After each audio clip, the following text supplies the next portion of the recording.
My parents always treated me like a ghost while worshiping my sister. When I found proof her fiancé was cheating, they silenced me. So I waited until the vows were exchanged to play a video that destroyed their perfect day forever. This is where the story truly begins, and you won't want to miss what happens. Make sure you're subscribed to see it through to the end. We're always curious. Where in the world are you all watching from today? Let us know in the comments. I was sitting in the corner of my small, dimly lit apartment. The glow of my dual monitors the only source of light in the room. My head was pounding with a rhythmic, dull thud that had started 3 days ago and refused to leave. I had a fever. I could feel the heat radiating off my skin, making my clothes stick uncomfortably to my back, but I didn't have the luxury of rest. I never did. My phone buzzed on the desk, vibrating against the hard wood. It was my mother, Martha. I stared at the screen, debating whether to answer. My throat was raw, scratching every time I swallowed, and I knew exactly what she wanted. She didn't care how I was feeling, she only cared about the deadline. I picked up the phone, my voice raspy. "Hello. Sophia, are you done with the montage yet?" Martha's voice was sharp, piercing through the fog of my headache. There was no greeting, no question about my health, even though I had told her yesterday I was potentially coming down with pneumonia. Bella is panicking. She says she hasn't seen a draft. "Mom, I'm working on it right now," I said, suppressing a cough that threatened to tear my chest apart. "I told you, I've been really sick. I can barely keep my eyes open." "Oh, stop being dramatic, Sophia," she snapped. I could hear the clinking of porcelain in the background. She was likely having tea with her friends, completely at ease while I suffered. "It's a video. You sit in a chair and click buttons. It's not like you're digging ditches. Bella's wedding is in 4 days. This has to be perfect. Julian sent over the rest of the files to your server. Just get it done." She hung up before I could say another word. I put the phone down, feeling that familiar, cold, heavy stone settle in my stomach. It wasn't just the illness, it was the lifetime of dismissal. I was 29 years old, a professional video editor with credits on actual documentaries, yet to them, I was just the help. Useful when needed, invisible when not. I turned back to my screens. I had to finish this. If I didn't, the emotional blackmail would be unbearable. I opened the file transfer notification that had just pinged on my screen. It was from Julian, my sister's fiancé. The subject line read, "Photos for the slideshow, do not mess this up." I rolled my eyes, dragging the massive zip file onto my desktop. Julian was wealthy, arrogant, and technically illiterate. He had likely just dumped the entire contents of his phone's camera roll and cloud storage into a folder without checking what was in it. He did this constantly, assuming I would sift through the garbage to find the gems. The progress bar crawled across the screen, unzipping files. I took a sip of cold tea, trying to soothe my throat. When the folder opened, thousands of thumbnails populated the screen. Pictures of Bella, pictures of food, screenshots of memes, pictures of cars. I sighed, cracking my knuckles, and began the tedious process of sorting. I created bins: childhood first dates, family holidays. I started dragging and dropping. 10 minutes in, I hit a subfolder labeled Receipts and Work. I almost skipped it, assuming it was boring financial screenshots he'd accidentally included. But as a professional, I had to check everything to ensure nothing embarrassing slipped into the final cut. I double-clicked the folder. It wasn't receipts. My breath hitched in my throat. The first image wasn't a spreadsheet, it was a selfie, but it wasn't Bella. It was Julian, shirtless in a hotel mirror, with a woman wrapping her arms around his waist from behind. She was brunette, strikingly beautiful, and definitely not my sister. I froze. My fever seemed to vanish, replaced by a rush of ice-cold adrenaline. I clicked the next image. Julian and the same woman at a dinner table, holding hands. The timestamp was from 3 weeks ago, when Julian was supposed to be on a business trip in Chicago. I clicked a video file. It played instantly. It was Julian filming the woman as she laughed, walking along a beach. Tell me you love me, his voice said from behind the camera, the same smooth, charming voice that had promised my sister forever. I love you, Julian, the woman said, blowing a kiss to the lens. I sat back in my chair, the silence of the apartment deafening. My heart hammered against my ribs like a trapped bird. This wasn't just a slip-up, this was a relationship. A full-blown, documented parallel life. I looked at the date of the most recent photo. Yesterday. My sister was marrying a monster in 4 days. I was sick, I was exhausted, and I was the outcast of the family, but I was holding a grenade that could blow their entire world apart. The betrayal I was looking at on the screen was worse than the diagnosis itself. For a long time, I just stared at the pixels on the screen, waiting for them to change, to morph into something innocent. But the images remained static, undeniable. The woman in the photos looked happy. Julian looked happy. They looked like a couple in love, oblivious to the fact that their intimacy was currently being scrutinized by the future sister-in-law he treated like dirt. My first instinct, the one ingrained in me from childhood, was to protect Bella. Despite everything, despite her entitlement, her selfishness, and the way she echoed our parents' dismissal of me, she was my little sister. No one deserved this. I grabbed my phone, my fingers trembling. I needed to call Mom. Surely, if she knew, if she saw what I was seeing, the wedding would be off. Martha was obsessed with image, yes, but this was humiliation waiting to happen. I dialed. It rang 4 times before she picked up. Sophia, I told you, I don't want to hear excuses, she barked, her tone clipped. I'm at the florist with Bella. The hydrangeas are the wrong shade of blue, and it is a disaster. Mom, listen to me, I rasped, my voice stronger now, fueled by the adrenaline. It's not about the video, it's Julian. What about him? Did he send the files? I don't have time for technical issues, Sophia. He sent the files, I said, forcing myself to speak slowly. Mom, he sent everything. There are photos in here. Photos of him with another woman, intimate photos, videos. He's been having an affair, Mom, for months. There was a pause on the other end of the line. For a second, I thought the call had dropped. The background noise of the florist shop seemed to fade away. Sophia, Martha said, her voice dropping to a dangerous whisper. Where are you right now? I'm at home, looking at the evidence. Delete them, she said instantly. I blinked, stunned. What? You heard me, delete them. Pretend you never saw them. Mom, are you insane? I sat up straight, ignoring the dizziness that washed over me. He is cheating on Bella. He has a girlfriend. You want her to marry him. I want my daughter to have her wedding, Martha hissed. Do you have any idea how much money we have spent? Do you have any idea who is coming to this wedding? The senator is coming, Sophia. The merger depends on this union. You are always trying to ruin things for her because you're jealous. Jealous? I nearly choked on the word. Mom, I have photos of him in bed with someone else. I don't care, she shouted, causing the speaker to crackle. Julian is a good man from a good family. Men make mistakes. It's stress. He will grow out of it. Bella loves him. You will not say a word to her. Do you understand me? You will not ruin her happiness with your drama. It's not drama, it's the truth. It is your version of the truth, she countered coldly. If you say one word to Bella, if you upset her before her big day, you are dead to us. I mean it, Sophia. Don't you dare come to the wedding if you plan on opening your mouth. Just finish the video and keep your head down like you're supposed to.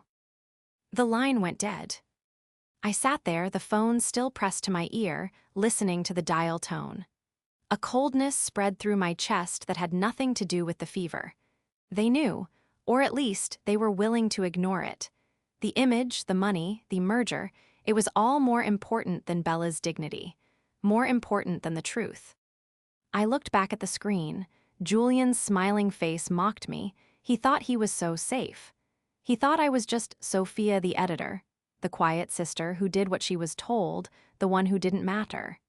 He thought his secrets were safe because he assumed I was too afraid of my parents to act. I saved the folder. Then I copied it. I transferred one copy to an external hard drive and another to a secure cloud server my family didn't know existed. My mother wanted a video. She wanted me to finish the job. A dark, calm resolve settled over me. I wiped the tears that had started to form in my eyes. I wasn't going to tell Bella. Not privately. If my parents wanted to play pretend, if they wanted to silence me to protect their precious social standing, I would play along. I would make the video. I would make it exactly the way they deserved. They thought they had silenced me. They thought their threats were enough to keep the ghost in the corner. But they had forgotten one crucial thing: I controlled the screens, and at a wedding, all eyes are eventually on the screens. To understand why my mother's reaction wasn't truly surprising, you have to understand the dynamic of the house I grew up in. I was the practice run. Bella was the masterpiece. When I was N, I broke my arm falling off a swing. My father, Mason, told me to stop crying and waited 3 days to take me to the doctor because he had a golf tournament. When Bella was 10, she got a splinter, and they rushed her to urgent care because she was hysterical. I worked 2 jobs to pay for my community college degree in media production. Bella went to a private university on my parents' dime, majored in communications, and dropped out junior year because it was too stressful. They bought her a condo to help her find herself. I was still paying rent on a studio apartment that smelled like damp plaster. But nothing compared to Julian.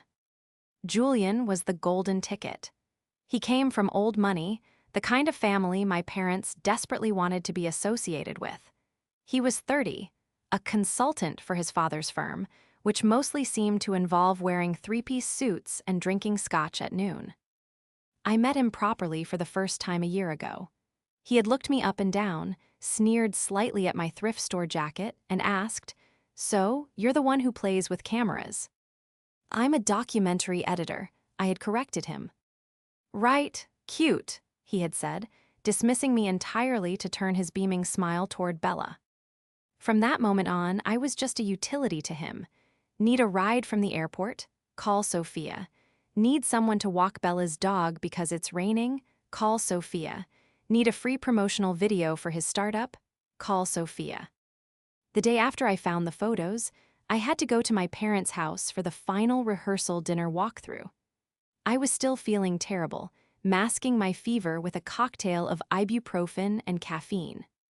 When I walked into the house, a sprawling suburban mansion that always felt like a museum rather than a home, Julian was in the living room, holding court. He was recounting a story about a business deal, holding a crystal tumbler of whiskey. Bella was sitting on the arm of his chair, looking at him with total adoration. "Ah, the artiste arrives," Julian said when he saw me, not bothering to stand up. "How's my masterpiece coming along? You're not using that sappy song Bella picked, are you?" Bella swatted his shoulder playfully. "Hey, I love that song." "It's fine," I said, my voice steady despite the rage boiling in my gut. "I'm making sure it captures the essence of your relationship." "Good," Julian said, taking a sip of his drink. He looked at me with eyes that were cold and calculating, despite his easy smile. "Make sure you include the shots from the trip to Cabo. I looked particularly good in those." Cabo, the trip he supposedly took with Bella. But looking at him now, I remembered the timestamps on the photos in the hidden folder. There were photos from Cabo in there too, but Bella wasn't in them. The brunette was. He had flown his mistress out to the same resort a week after he went with Bella. "I found all the files," I said, locking eyes with him. "You sent over a lot of data, Julian, very comprehensive." He didn't even flinch. The arrogance radiating off him was almost tangible. He truly believed he was untouchable. He assumed I was too stupid to navigate his folder structure, or perhaps he just didn't care if I found out. In his world, people like me didn't have power. People like me didn't speak up. "I'm thorough," he said with a wink. "Just make me look like a hero, Sophia. That's your job, right? Making things look better than they actually are." "That is my job," I agreed, a small, tight smile playing on my lips. My father, Mason, walked in then, clapping Julian on the back. There he is, the man of the hour. Sophia, get him a refill, will you? I'm not the maid, Dad, I said quietly. Mason's face hardened. Don't start with that attitude today. We have a lot to do, just be helpful for once. I took Julian's glass. As I walked to the wet bar, I looked back at them. The happy family. The successful father, the doting mother, the beautiful sister, and the wealthy, cheating fiancé. They were a perfect portrait of success. They had no idea that the help was about to rewrite the script. I poured the whiskey, staring at the amber liquid. I thought about the folder on my hard drive labeled Project Truth.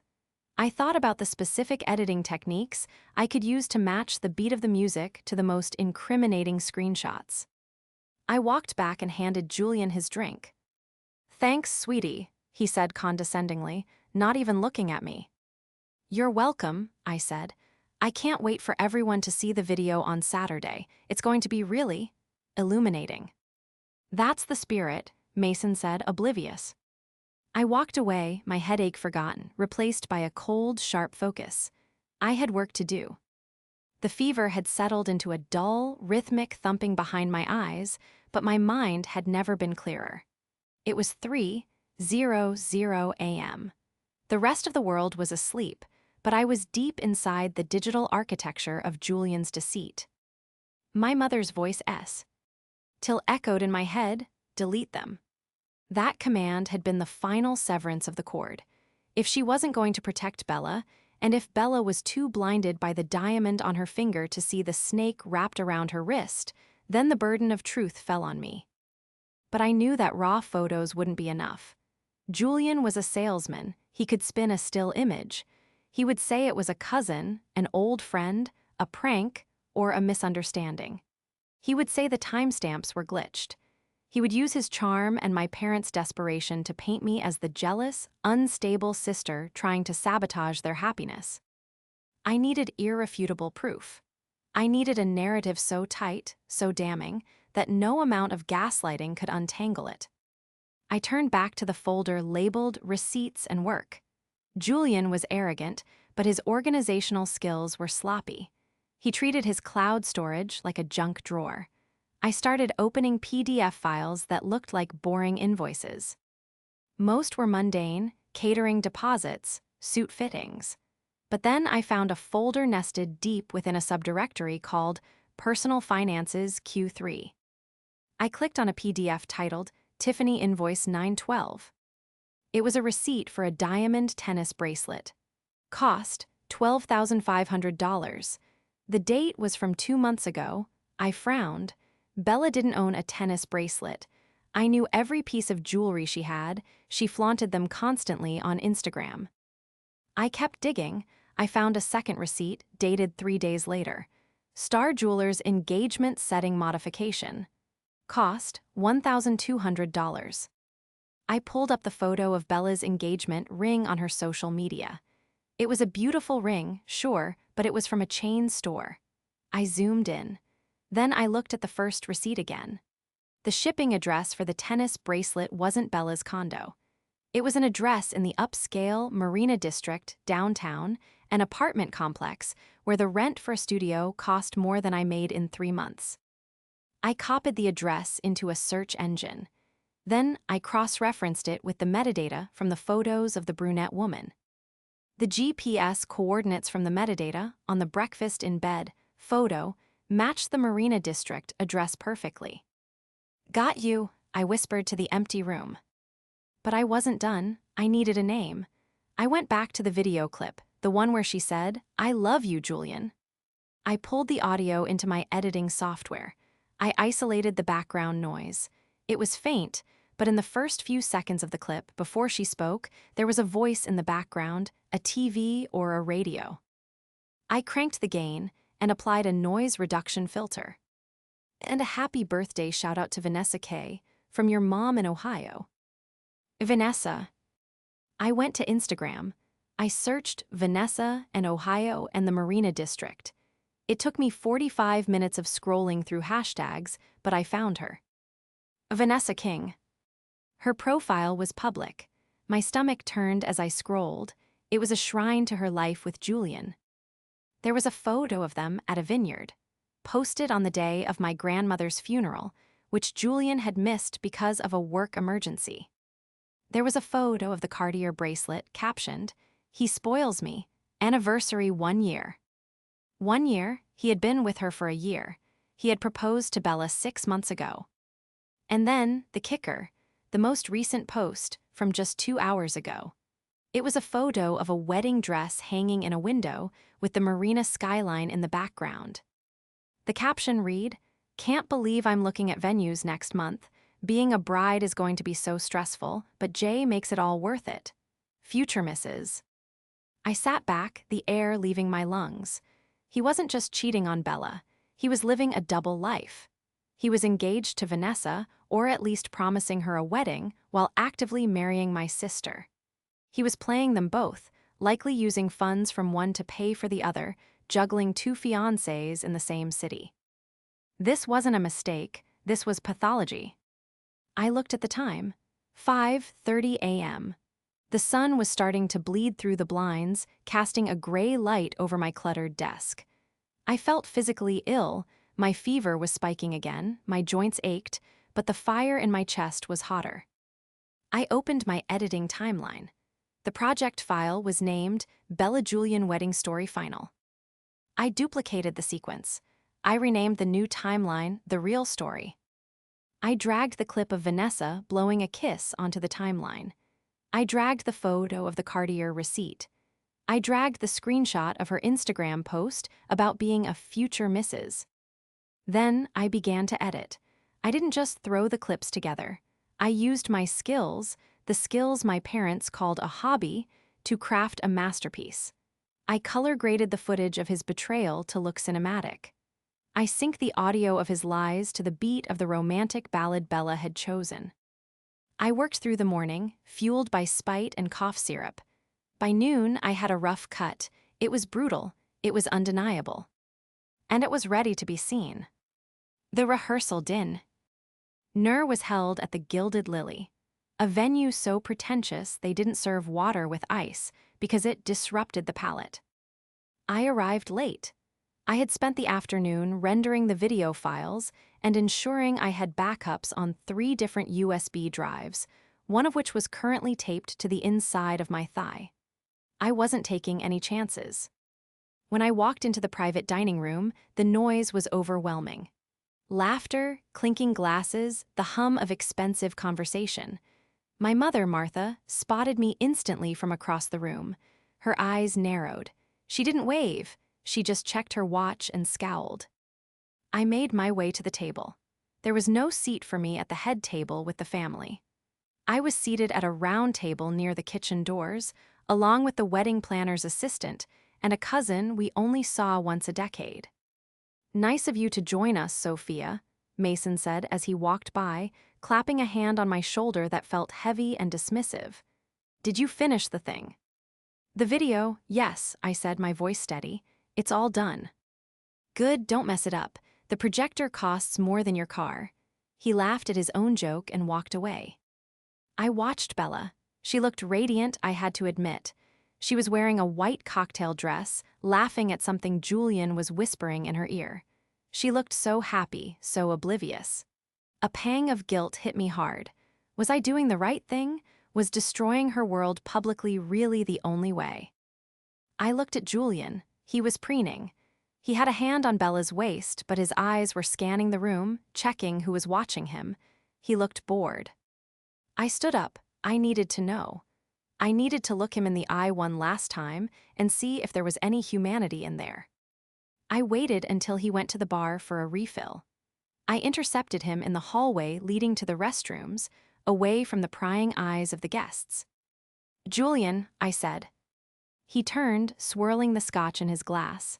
"Sophia, you look tired. You should really take better care of yourself. Doesn't look good for the photos." "I know about Vanessa," I said. I didn't whisper it, I didn't shout it. I just said it, flat and hard. Julian froze. The glass stopped halfway to his mouth. For a split second, the mask slipped. His eyes went wide, and a flash of genuine fear crossed his face. but it was gone as quickly as it came, replaced by a cold, predatory sneer. He took a slow step toward me, invading my personal space. He smelled of expensive cologne and alcohol. "I don't know what you're talking about," he said smoothly. "Vanessa King," I continued, holding my ground, "lives in the Marina District. You bought her a bracelet 2 months ago. You were with her in Cabo when you told Bella you were in Chicago. She thinks she's marrying you." He stared at me, his jaw tightening. He didn't deny it. He didn't apologize. He began to laugh, a low, humorless chuckle.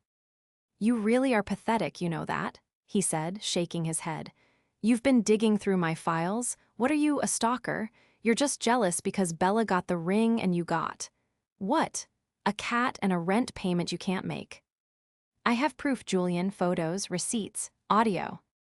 He stepped closer, his voice dropping to a menace. "And who are you going to show? Your parents? They already know I'm not a saint, Sophia. They don't care. They care about the merger. They care that my father is going to fund your dad's retirement. You think they're going to believe you over me? The screw-up daughter over the son-in-law of the year." "Bella will believe me," I said. "Bella believes what I tell her to believe," he snapped. "She's not smart, Sophia. We both know that. She likes pretty things, and I give her pretty things.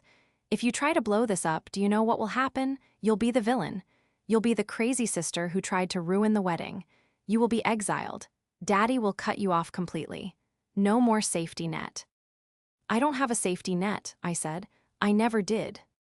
"Look," he sighed, sounding bored again.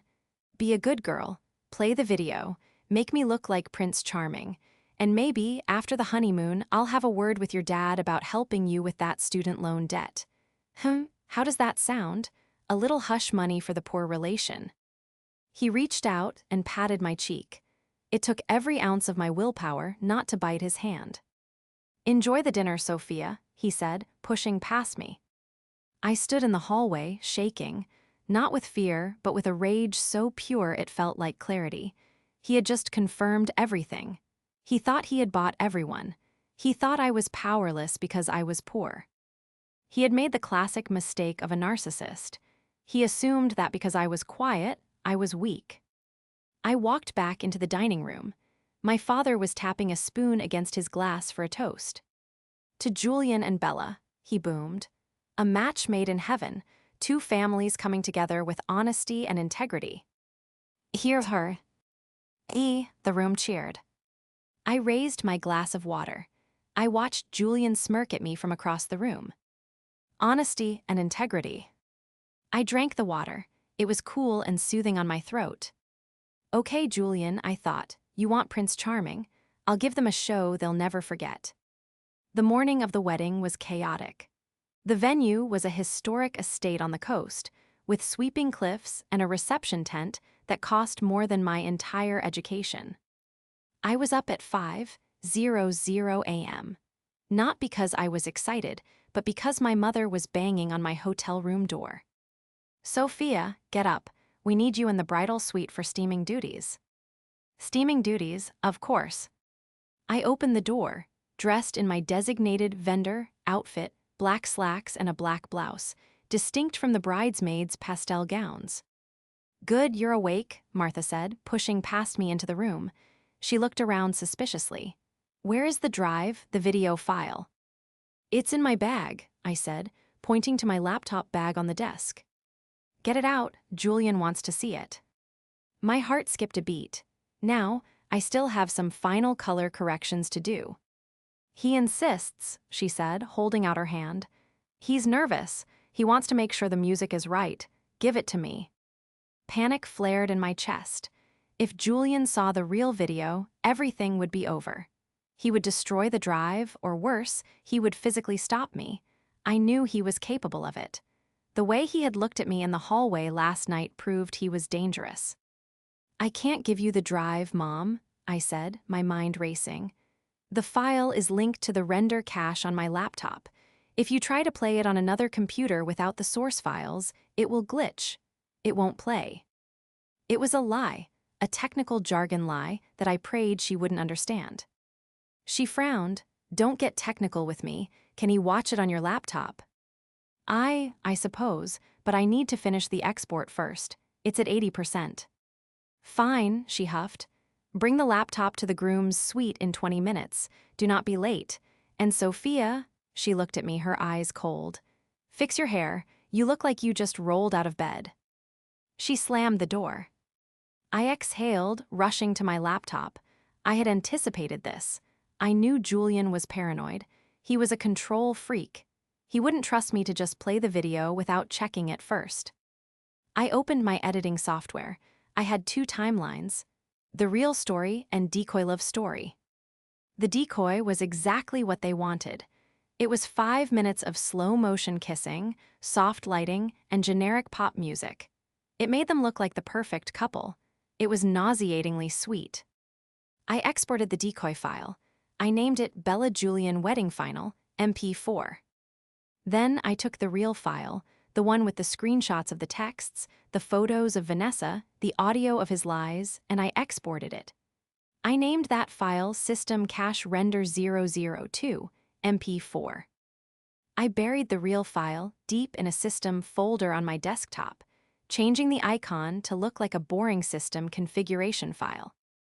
I grabbed my laptop and headed to the groom's suite. Julian was there with his groomsmen, all of them laughing and drinking champagne at 8:00 a.m. When I walked in, the room went quiet. "Ah, the editor," Julian said, standing up. He looked impeccable in his tuxedo, but his eyes were bloodshot. He looked hungover and edgy. "Let's see it." I set the laptop on the table.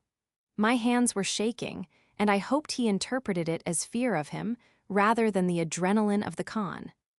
"It's just finished rendering," I said. "This is the final cut." I clicked on Bella Julian Wedding Final, MP4. The video began. Soft piano music played. A photo of Julian and Bella walking on the beach faded in, then a clip of them dancing. Julian watched intently, his face inches from the screen. He watched the first minute, then the second. He saw the photos he had asked for, the Cabo shots, the ones with Bella, the engagement party. He relaxed, his shoulders dropped, he let out a breath he had been holding. "Okay," he said, straightening up. He looked at me, a smug grin spreading across his face. "See, was that so hard? It's perfect. A little cheesy, but the women will cry." "I did exactly what you asked," I said softly. "You did," he said. He reached into his pocket and pulled out a $100 bill. He stuffed it into the front pocket of my blouse. "Buy yourself a drink tonight. You earned it." The groomsmen laughed. I felt the heat of the humiliation burn my skin, but I forced a smile. "Thank you, Julian." "Get out of here," he said, waving me off. "And make sure it's queued up for the speeches. No technical difficulties, right?" "None at all," I promised. I walked out of the room, clutching my laptop to my chest. As soon as the door closed behind me, I leaned against the wall and closed my eyes. He had bought the decoy. He thought he was safe. I made my way to the ballroom. The AV team was setting up. I knew the guy running the board, a freelancer named me. Key I had worked with on a few corporate gigs. "Hey, Sophia," Mike said. "You got the file for the slideshow?" "Yeah," I said. "I'm going to run it from my laptop, though. I have some specific audio EQ settings I need to manage live." "Suit yourself," Mike shrugged. "Just give me an HDMI feed." I set up my station in the back of the room, hidden behind the heavy velvet curtains of the tech booth. I plugged in the HDMI cable. I saw the test pattern appear on the massive projection screen behind the head table.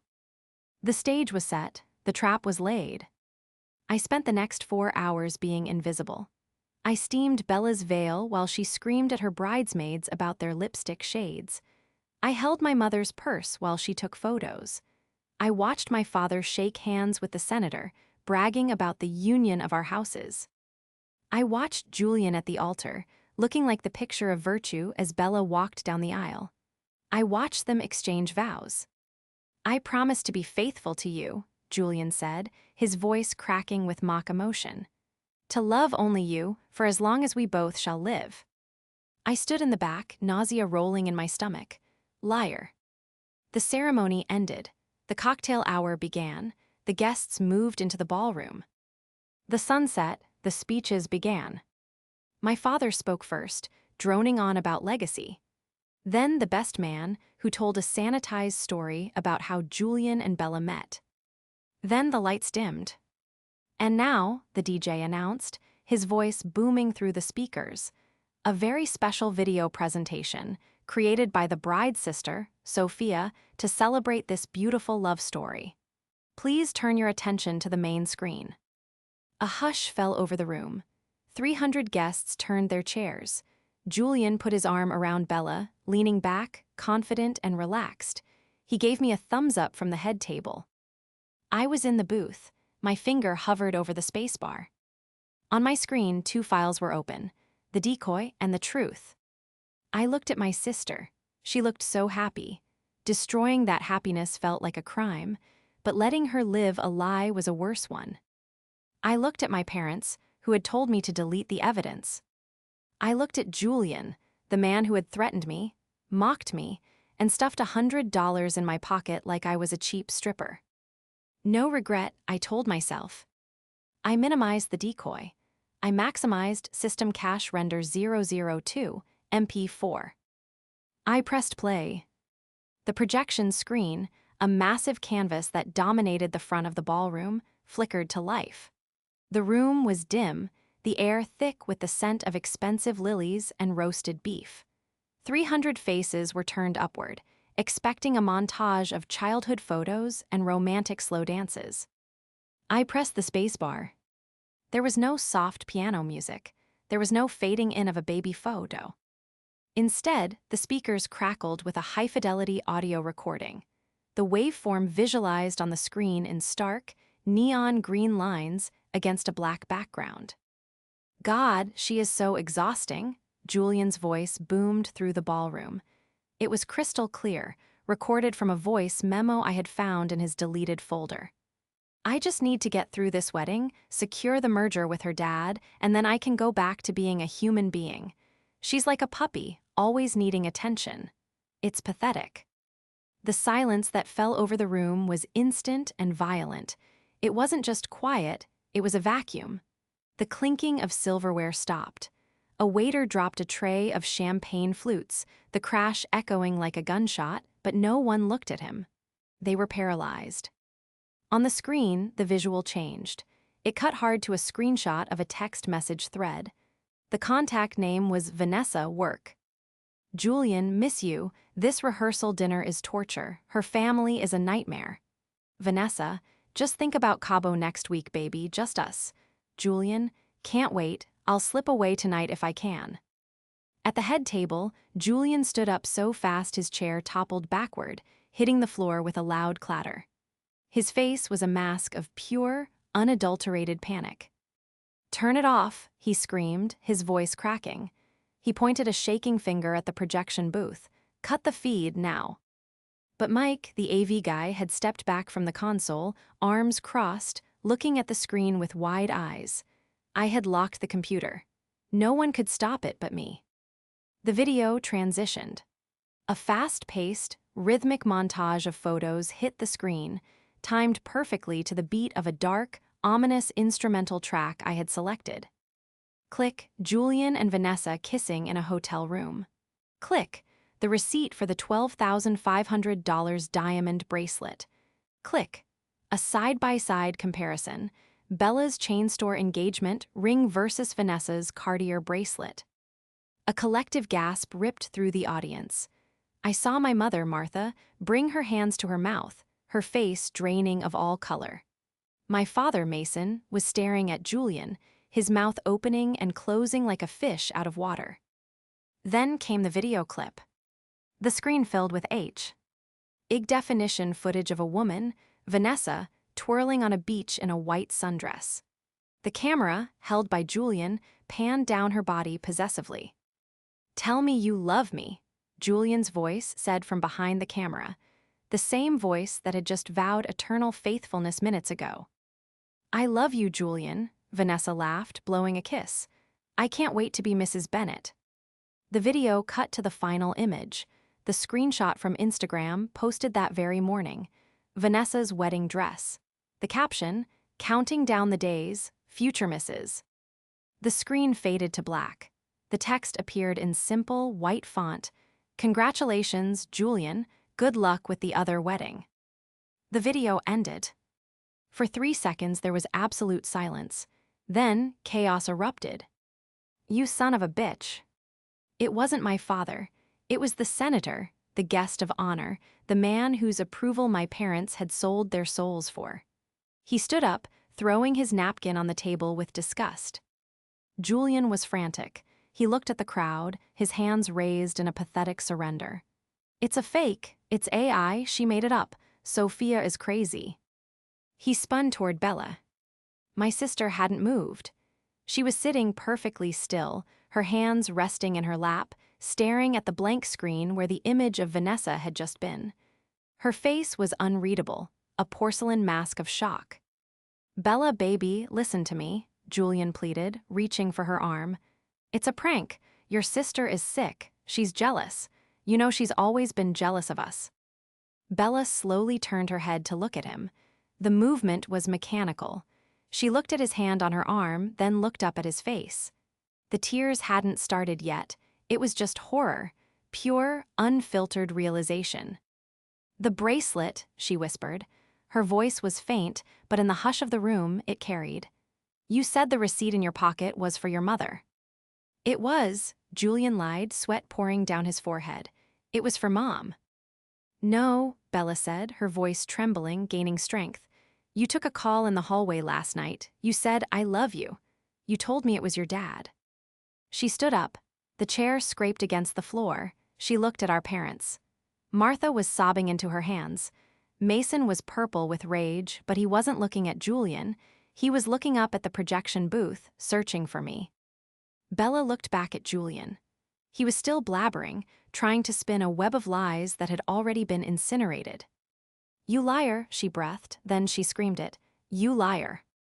She shoved him. It wasn't a strong shove, but Julian, off balance and drunk on panic, stumbled back into the waiter who was cleaning up the broken glass. He slipped, crashing down onto the wet floor in a heap of tuxedo and shame. Bella didn't wait. She grabbed her skirts, lifting the heavy white fabric, and ran. She ran past the head table, past the stunned guests, past the cake that hadn't been cut. She burst through the double doors at the back of the room, her sobs finally breaking through, echoing in the hallway. Julian scrambled to his feet, slick with champagne. He looked ready to chase her, but he was blocked by 3 of his own groomsmen, who were looking at him with expressions of utter disgust. I stepped out from behind the velvet curtain of the booth. Julian saw me, his eyes locked onto mine. There was hatred there, a promise of violence, but there was also defeat. He knew I had just dismantled his entire life in 4 minutes and 30 seconds. I stood on the balcony of the tech booth, looking down at them all. The ruined wedding, the crying mother, the furious father, the exposed cheater. I didn't smile, I didn't laugh. I just stared at him, my face impassive. I had done my job, I had told the story. "Illuminating, isn't it?" I murmured to myself. The fallout was nuclear. The reception dissolved within minutes. The senator left immediately, his security detail ushering him out as if the venue were under attack. With him went the merger, the political clout, and the future of my father's company. I packed my laptop calmly. I didn't hide. I walked down the stairs from the booth and into the main hall. My mother, Martha, intercepted me near the entrance. Her makeup was running in black streaks down her face, her eyes wild. She grabbed my arm, her nails digging into my skin. "What have you done?" she shrieked. "You spiteful, hateful little girl, you ruined her life, you humiliated us in front of everyone." I pulled my arm away, snapping her grip. I looked at her, really looked at her, and realized for the first time that I wasn't afraid of her. She looked small, pathetic, a woman who cared more about a party than her daughter's soul. "I didn't ruin her life, Mom," I said, my voice cold and steady. "I saved it. You were the one who told me to delete the evidence. You were the one willing to let her marry a man who was laughing at her behind her back. You wanted a wedding. I gave you the truth." "You are Add to me, Mason growled, stepping up behind her. Get out, don't ever come back to our house. You are written out of the will, you are nothing to us. I was nothing to you anyway, I said. At least now I'm honest about it. I walked out the front doors, into the cool night air. I didn't look back. I got into my beat-up sedan, drove to the nearest fast food drive-thru, bought a milkshake, and drove home. I slept for 14 hours. It was the best sleep of my life. The aftermath played out over the next few weeks like a slow-motion car crash. Julian tried to sue me for defamation. It didn't work, of course. Truth is an absolute defense. The lawsuit was thrown out before it even reached a courtroom, but the filing made the news. The local tabloids picked up the story. Wedding video reveal, groom exposes double life. Vanessa, it turned out, had no idea about Bella. When the story broke, she dumped him publicly on Facebook, posting a video of herself burning the wedding dress. Julian lost his job at his father's firm. The board forced him out to save face. He was a pariah in the city, blacklisted from the social circles he worshipped. My parents stayed true to their word. They blocked my number. They changed the locks. They told their friends I was mentally unstable. But Bella. 2 weeks after the wedding, there was a knock on my apartment door. I opened it to find Bella standing there. She wasn't wearing designer clothes. She was wearing sweatpants and a hoodie, her hair in a messy bun. She looked tired, thinner, but her eyes were clear. She held a box of donuts. "Can I come in?" she asked quietly. I stepped aside. She sat on my thrift store couch, looking around at my small, cluttered apartment as if seeing it for the first time. She opened the box of donuts and stared at them. "Mom says you did it to hurt me," Bella said. "I know," I replied, leaning against the kitchen counter. "She says you were jealous." "I wasn't." Bella looked up at me. "I know. I knew the moment I saw the video.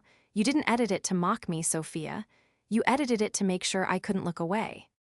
She took a shaky breath. I had a feeling, for months, he was always cold, always busy, but Mom kept telling me it was just stress. She kept telling me I was lucky to have him. I felt trapped. I thought I was going crazy. She started to cry, but they were soft tears, healing tears. When I saw that video, it hurt like hell, but it was also relief. It was like I could finally breathe again. She stood up and walked over to me. She wrapped her arms around me and hugged me. It was the first time my sister had hugged me since we were children. "Thank you," she whispered into my shoulder. "Thank you for being the only person brave enough to tell me the truth." I hugged her back, feeling the last of the resentment melt away. I had lost my parents, yes. I had lost my inheritance. I was still broke, still working freelance gigs, still living in a drafty apartment. But I had my sister back. And for the first time in my life, I wasn't the ghost. I was the author of my own story. "You're welcome," I said. "But next time you need a video, I'm charging double." Bella laughed, a wet choke sound. "Deal." We sat on the couch, eating donuts and talking until the sun went down. We talked about everything: our childhood, Mom's narcissism, Dad's neglect. We started building something new, something real, on the ashes of the perfect family facade. Julian was gone, the parents were gone, but we were still here. I looked at the black screen of my editing monitors. I had spent my whole life cutting together other people's happy moments, trying to make sense of the world through a lens. But this was the best cut I had ever made.